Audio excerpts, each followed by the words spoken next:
19-year-old Kevin Pokuta found himself in a life and death situation that was due to no fault of his own. The 19-year-old man was the victim of gangland circumstances. He was viewed as a dealer or part of a gang or a rival just because he sat in his silver Skoda. In lamest terms, Kevin Pokuta was caged in what was classed as a mistaken identity, driven by a gang or a gang member that wanted revenge after he was the one that did the wrong thing. Now, Kevin Pokuta had no chance. The odds were against him from the very beginning for this simple reason. If you are part of a gang or you carry a blade or partake in illegal activities such as running a grow or selling Class A or B or press drer and bag whites by the gram or half kilos, or you chase down rivals and mock their losses on social media, then you know to be paranoid, observant and distrustful of people approaching. But how can you ever prepare yourself for a gangster to pull up beside you on an e-bike and then point the barrel of a self-loading pistol against the driver's side of your window when you are a civilian? When you have your little brother in the passenger seat too, what can you do to protect yourself from something you have no idea is going to happen? On the day of the brutal M that was likened to an execution, December 12th of 2023, Kevin, whose family had settled in Sheffield after coming to the UK from Slovakia in order for a better quality of life, he had just been sitting in the car with his little brother, which was parked on Page Hall Road, roughly just before 1 a.m. Now the brothers were talking and listening to music, not aware that a dangerous gang had sourced a self-loading pistol and was rapidly approaching to Kevin's location. There was no checking side mirrors or testing the locks on his Skoda. Unbeknownst to Kevin Pokuta, the young dad of two would soon come face to face with the point of a gun and be struck in the head with ammo. Now Kevin was a dad of two to a 2-year-old daughter and a 4-month-old son. He was also married. Now, a member of a dangerous Sheffield gang by the name of Jake Brown was caught on CCTV stopping his e-bike on Page Hall Road right next to Kevin's silver Skoda.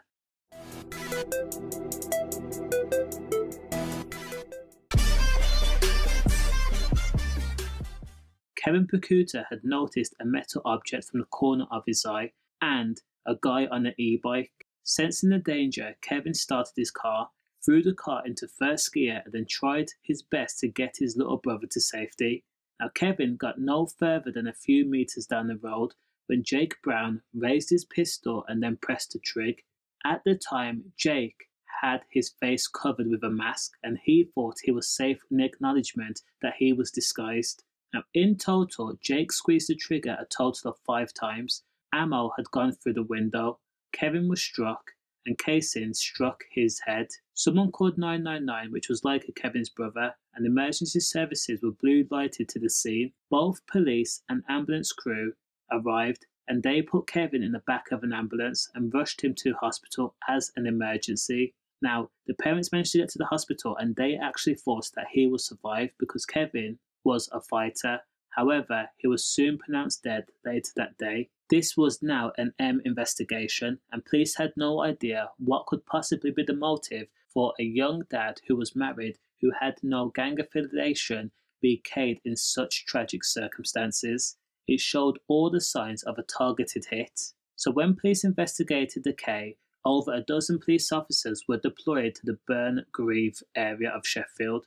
Door-to-door inquiries were conducted and CCTV, doorbell cameras and car dash cams were obtained. Police first arrested a 41-year-old in connection with the M. Through the procurement of CCTV footage, police were able to set out a timeline after identifying 23-year-old Jake Brown with help from the members of the public, and he was the man that was wearing a mask and riding an e-bike. Through the investigation, it emerged that Jake Brown, on 11th of December 2023, had met up with 27-year-old Leon Waite, 25-year-old Lester Ramsey, and Adam Mulligan, along with at least 3 other people, and they travelled to Beretta Street, which was right off Page Hall Street. Together, the gang had discussed the potential of robbing a grow. While Adam Mulligan remained in the van, everyone else had armed themselves with items including pistols and hammers and other blades. The gang had set a plan in motion, and again that was to go to rob a crop house, 109 Page Horse Street. The gang that was led by Jake Brown had ran to the front door, and they tried to break it down and boot the door off its hinges and also shoulder barge it. In the process of trying to gain entry into the house, which housed a large quantity of plants that were already producing ready to harvest buds, a dark-coloured car revved its engine and drove straight at Jake Brown, Leon Waite, and others. In response, Jake did not hesitate. He raised his hand and took aim, his arm steady, at the fast-approaching car, and then pressed the trigger again and again and again. And nearby lights had turned on at the sounds of a booming noise, and Jake and others got spooked, so most of the gang got back in the van and then fled the scene. Jake and at least 2 other men had different ideas though, because Jake had swapped out his pistol and then went back to the scene just 30 to 35 minutes later with another gun, and there he spotted a silver Skoda parked in Page Hall Road, 2 people sitting in the front seats. Now Jake had made a colossal mistake. He mistakenly thought that the car that attempted to mow him and his mates down was this car that was parked there right now. Now Jake was consumed with anger, and he wanted revenge, despite it being misguided, because in all of this, Jake and his mates were the instigators. They were the one that brandished a gun and then went to an address and then tried to rob a grow. All the other people did was try to defend their home and their stash, because again, at the end of the day, they was in the business of dealing, and this was their profit. However, Jake did not care.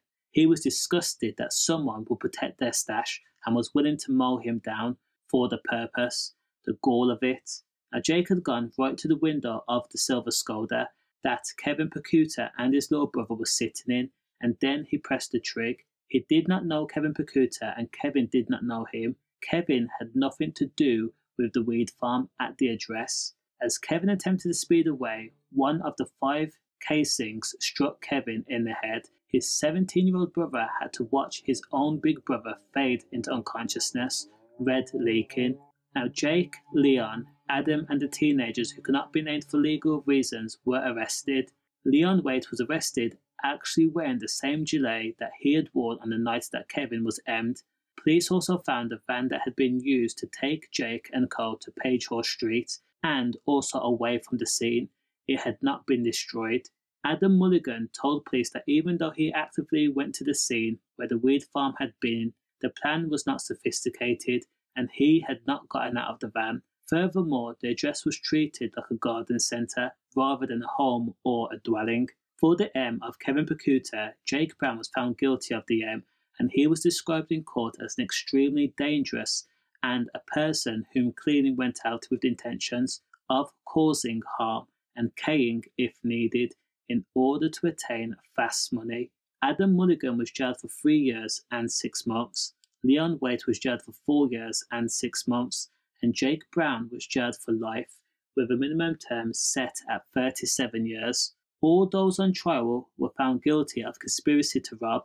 However, Jake was charged with the M, conspiracy to rob, and also possession of a pistol with intent and dealing offences. Now, Jake had remained silent when his sentence was read out, and it took the jury 4 days in order to reach their verdict. In the aftermath of Kevin Pokuta's M, sadly, his dad was pronounced dead soon after due to a heartbreak. He was unable to live without his son or see his grandchildren because sadly his grandchildren and the mum had moved back to Slovakia. Condolences. Stay safe. Safe.